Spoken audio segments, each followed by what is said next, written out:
I am New York. Ya sam New York. I am New York. Yo soy Nueva York. Sono New York. Je suis New York. We are New York. Welcome to DiverseCITY, where we explore New York's eclectic enclaves, one neighborhood at a time. I'm Zyphus LeBron. This month we're in Ozone Park and South Ozone Park, in the southern section of Queens. Both of these areas are predominantly middle class. As with many neighborhoods in this borough, these communities have a very rich immigrant background. First came the Germans, the Irish, and then the Polish and Italians. More recently, the area has been attracting Hispanics, East Asians, South Asians, and Indo-Caribbeans. It's not only the demographics that are changing.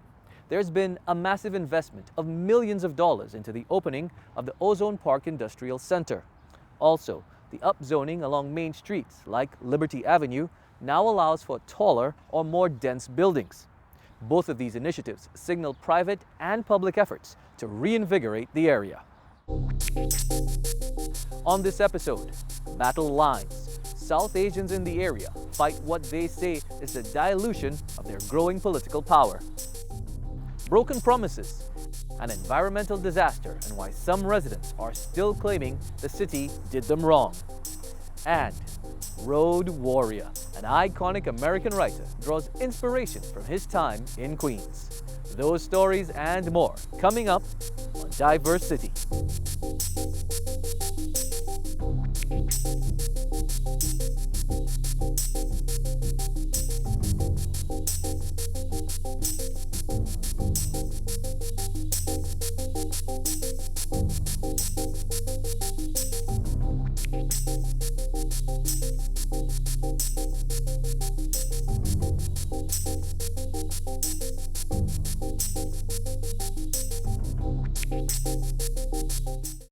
Advocates for Ozone Park's thriving South Asian community are fighting to have city and state district lines redrawn to reflect the group's emerging political presence. This is coming at a time when a bipartisan independent redistricting commission failed to reach consensus on new district maps. This paved the way for state lawmakers to continue business as usual, drawing these lines to tighten their party's hold on power. Shannon Ayala reports on how this power struggle in Albany is affecting one Queens community's rise in the political ranks. Switch aside at the top for me, please. Richard David is a district leader for Assembly District 31. The district stretches from South Ozone Park to neighborhoods on the other side of JFK Airport. He says District 31 is a case study on how the new state district map dilutes the South Asian community's political power. It rips this community apart at the heart. David is one of the estimated 140,000 Guyanese immigrants in Queens. These South Americans are the second largest immigrant group in the borough. Guyanese trace their roots to India and Africa. Indo-Guyanese are a big part of the growing South Asian presence along a stretch of Liberty Avenue.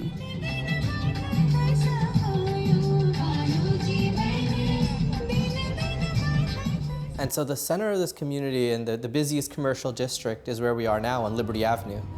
People come from Trinidad, Guyana, Canada, Florida, and they come to Liberty Avenue because this is Little Guyana.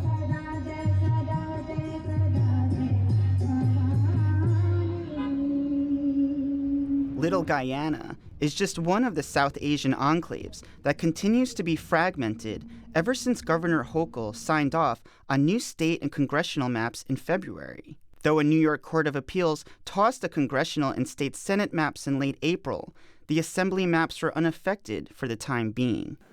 That community of interest was divided into 7 different Assembly districts. It's hard to understand how that could possibly be and how it just continues from cycle after cycle. Jerry Vattamala is an attorney with the Asian American Legal Defense and Education Fund. It's part of a coalition of legal groups that advocate for communities of color to have these maps redrawn. That's a process called redistricting. Essentially, what it comes down to is you're asking legislators oftentimes to do something that's not in their best interest, and the only way they'll do that is if they're forced to do it legally, and many times they're not, and then all you have is public pressure. The coalition has built public pressure in the past by working with local communities to create a lobbying device called Unity Maps.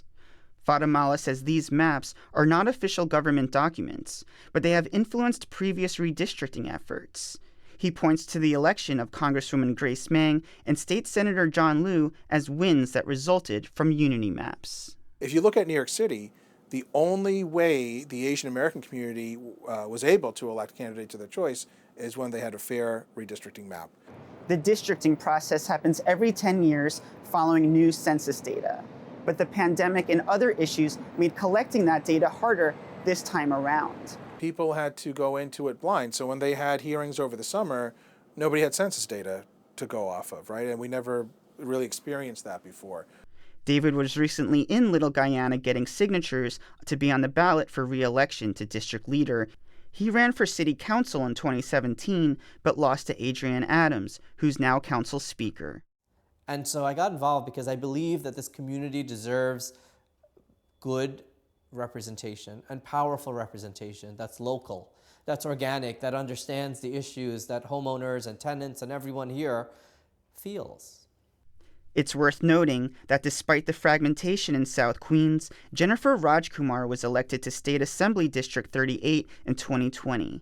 She only had a small percentage of South Asian voters in her district that includes Ozone Park and Richmond Hill and stretches across Woodhaven, Ridgewood, and Glendale. She said she galvanized the South Asian vote. Shannon Ayala for DiverseCITY.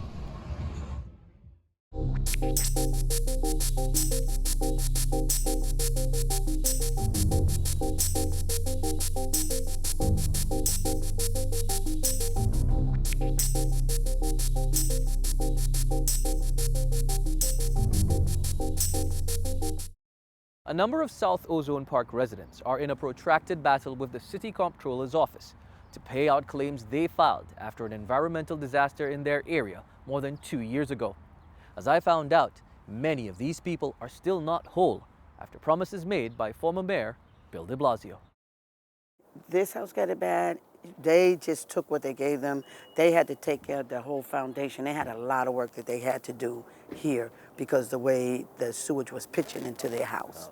Aracelia Cook's home was one of an estimated 127 South Ozone Park households whose lives were plunged into chaos after a sewage pipe burst under a nearby street shortly after Thanksgiving in 2019. The city initially blamed residents for the disaster, saying that it was a result of them pouring cooking grease down their drains. But further investigation by the Department of Environmental Protection revealed otherwise. It was a 42-inch pipe that had collapsed, that had not been inspected, and it was neglect of DEP of the city. The mayor came out, he said, and I quote, "They're going to make us whole."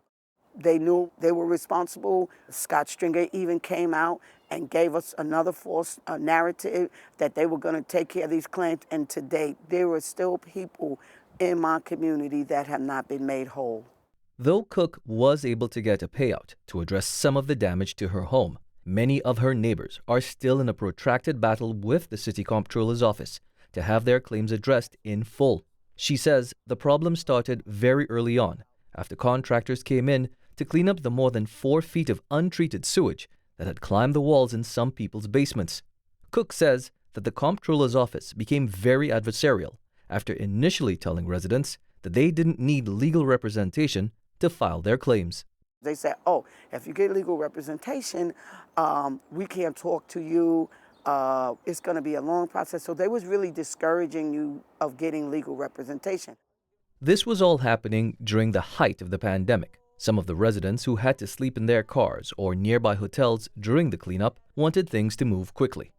But what they found was a comptroller's office that was not very communicative and only willing to pay a fraction of the claims. They accused my neighbor here next door, of fabricating her claim form, of exacerbating it by putting false information on it. They lowballed individuals so bad. The New York Times reported in April of 2021 that the Comptroller's office made decisions on payouts based on their estimated depreciation of items. Statistics the Comptroller sent to us revealed that as of October 2021, The office had paid out more than $1.3 million to 104 claimants, with 46 claims still outstanding. That's a drop in the bucket, according to Queens College Assistant Professor Dr. Natalie Vena. Dr. Vena is a lawyer and anthropologist. She co-authored a strongly worded op-ed in the Daily News with Cook, where they alluded to the Comptroller's Office's actions as being racist. She saw the case as setting a bad precedent for how a city with an aging infrastructure handles these claims. This is a really important case study of environmental disaster and how New Yorkers navigate that. And we know that in this age of climate change, New York is going to get slammed more and more by disasters, and our infrastructure is aging. So that's another issue. Dr. Vena reached out to some of her contacts at the nonprofit civil rights organization, New York Lawyers for the Public Interest. They then created the South Ozone Park Legal Assistance Project, SLAP. SLAP gathered lawyers from different firms to work on a pro bono basis to help some families get larger claims. Dr. Vena also brought the issue of the contentious claims process to the New York Bar Association's attention. They are now taking steps to improve that process. And so the Environmental Law Committee has been very dedicated to trying to reform the claims process and really to make it possible for people who are in need to have pro bono representation when they are dealing with the Comptroller's Office, because it is an adversarial process. The Comptroller's Office, that is now headed by Brad Lander, would not speak to us on camera for this piece. Their press department spokesperson, Chloe Schick, did respond to our email for comment with a statement that read, "The Comptroller's Office cannot discuss deliberations about specific claims, but in light of the devastating events in South Ozone Park and other recent disasters, we have updated our FAQ on filing claims to make the process easier to understand, and are in conversations about how the city can better support New Yorkers get financial help after catastrophic events." Despite that effort, Cook says the residents continue to deal with minor sewage backups. Cook adds that the residents remain undaunted in their efforts. We're tax-paying people. We should not have to be crying and begging the city to do the right thing because it was they created this monster, not us.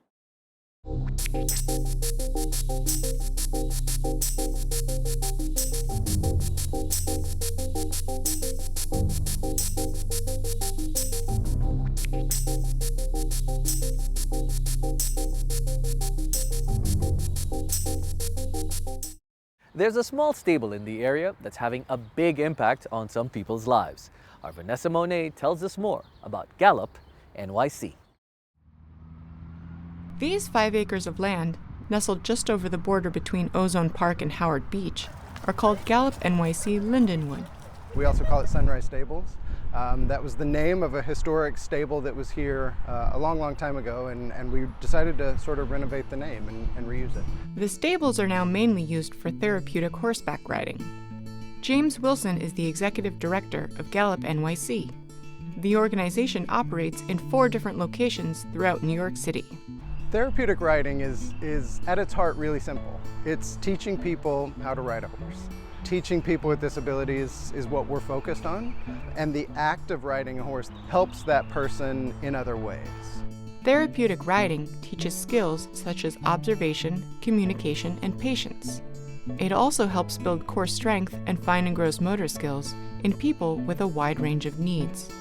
We've got really rare disabilities, and then we've got people with visual impairments. We've got people with hearing impairments, right? GallopNYC Lindenwood site features 24 horses and ponies in a country-like setting, surrounded by urban Queens. Wilson says its lively location is key to its success. This spot is particularly exciting because we're really engaged with the people in the neighborhood. We invite community members over to be a part of what we're doing.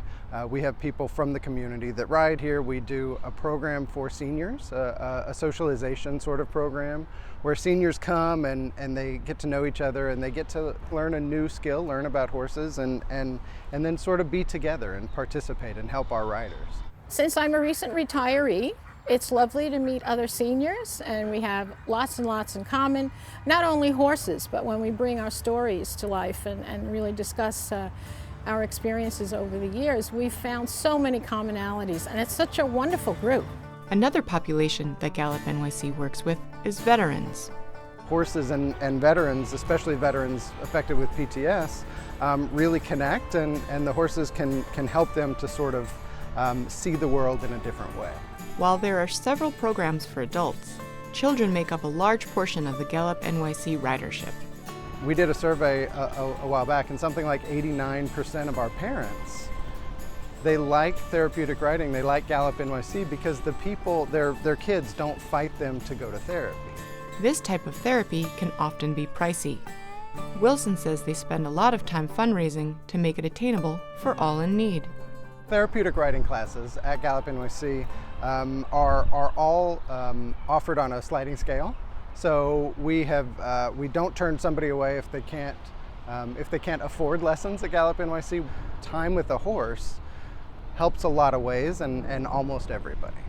So regardless of the disability or whatever it is that a person is facing in their life, it's something that the horses can help with. For DiverseCITY, I'm Vanessa Monet.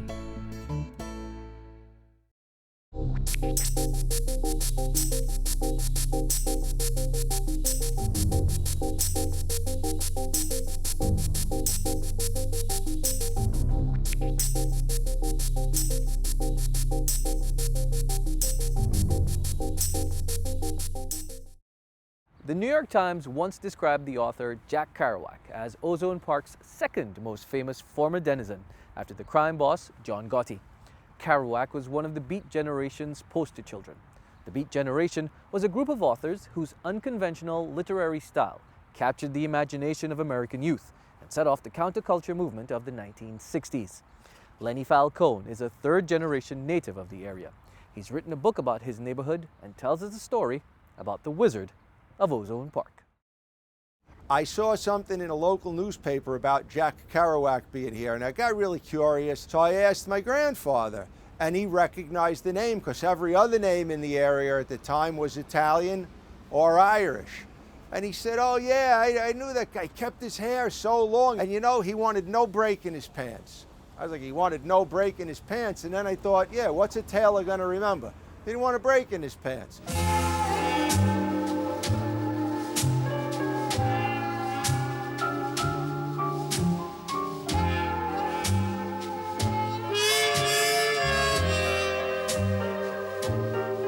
We're standing on the corner of Cross Bay Boulevard and 133rd Street in Ozone Park, and this might be one of the busiest corners that I've stood on in a long time, and the noise is overwhelming. But in Jack Kerouac's time living here, 1943 to 1949, it would have been completely different. It would have been relatively silent. There was a farm up the road. This was a tree-lined boulevard. There were hardly any cars. And Jack sat night after night in his bedroom at that corner, at the desk that he had as a young boy and brought from Lowell, Massachusetts, and he wrote some of the most important works of American literature of all time. So this is the entrance to Jack's family's apartment. Back in the 40s when he lived here, this was a wooden door, it was a French door, and there was a lace curtain on the backside, like all of these buildings had. Next to that door, there was a plaque. The city put this plaque here in about 1996 to commemorate the fact that Kerouac lived here and created some of his work upstairs. But people come for these Kerouac pilgrimages on a pretty regular basis, and they just want to look at the place and they want to touch the brick, and apparently they also want to steal the plaque.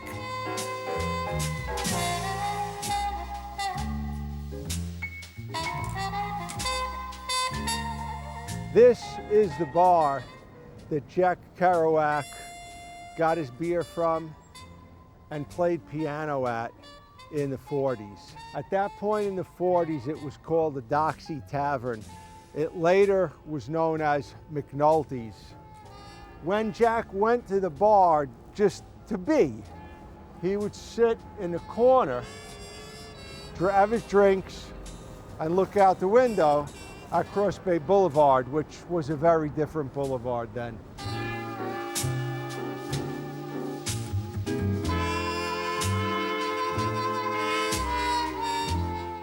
It was the perfect place for it in the 40s. It was peaceful. He could collect his thoughts. He could cogitate. There's a lot written about how he wrote it at night. This would have been the quietest place in the world at night. Allen Ginsberg is an iconic American poet.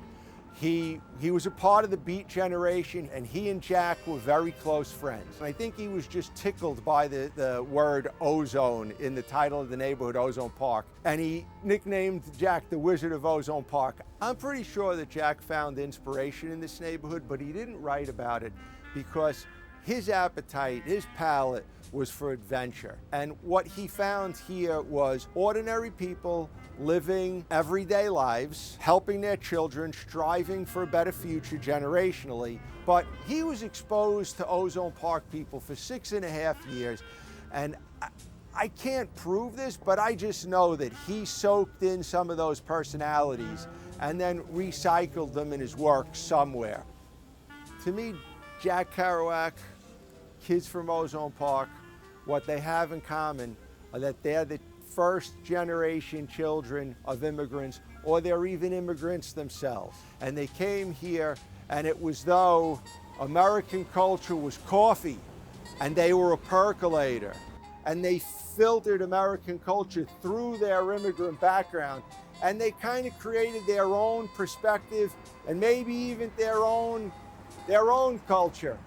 And I think that Jack did the same thing. He took that French-Canadian upbringing and background, and he filtered Americana through it, and then presented it back to us as the Beat outlook. Breton, Viking, Irishman, Indian, Mad Boy, doesn't make any difference. There is no doubt about the Beat generation. At least the core of it being a swinging group of new American men intent on joy.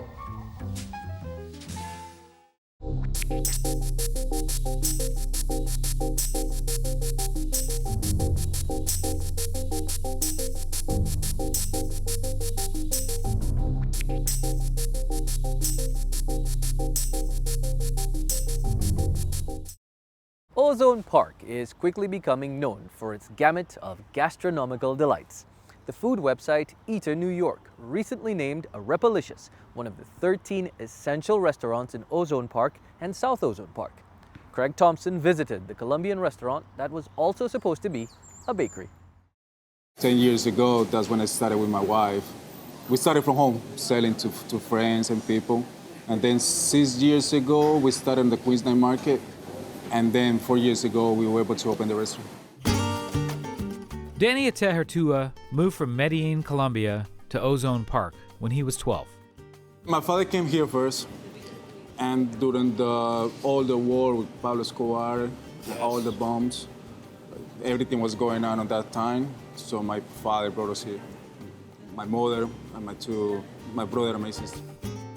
The Colombian population isn't huge in South Ozone Park. Most Colombians are located in the north, near Woodhaven. Despite that, they made a home for themselves.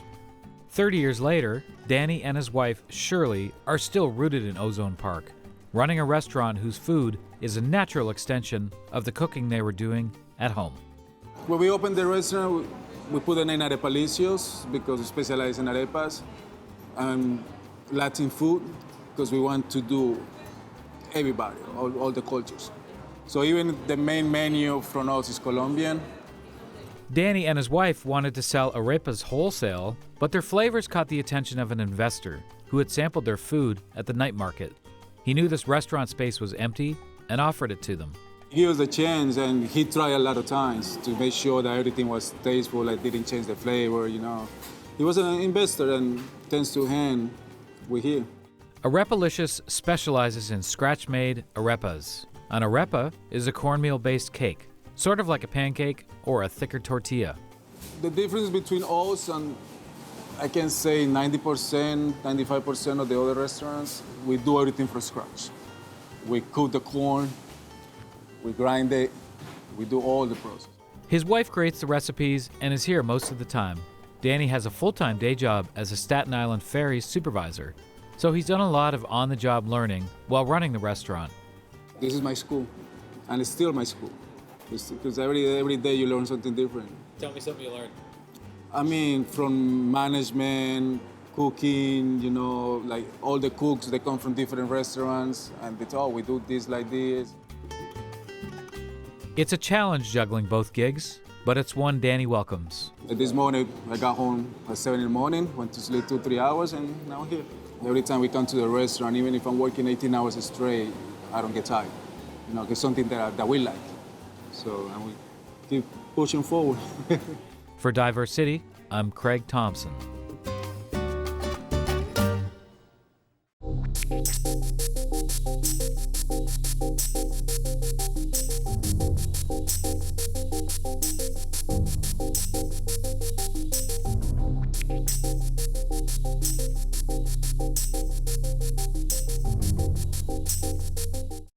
That's our look at Ozone Park and South Ozone Park. Join us next time when we'll tell you about some of the neighbors that you didn't know were on your block.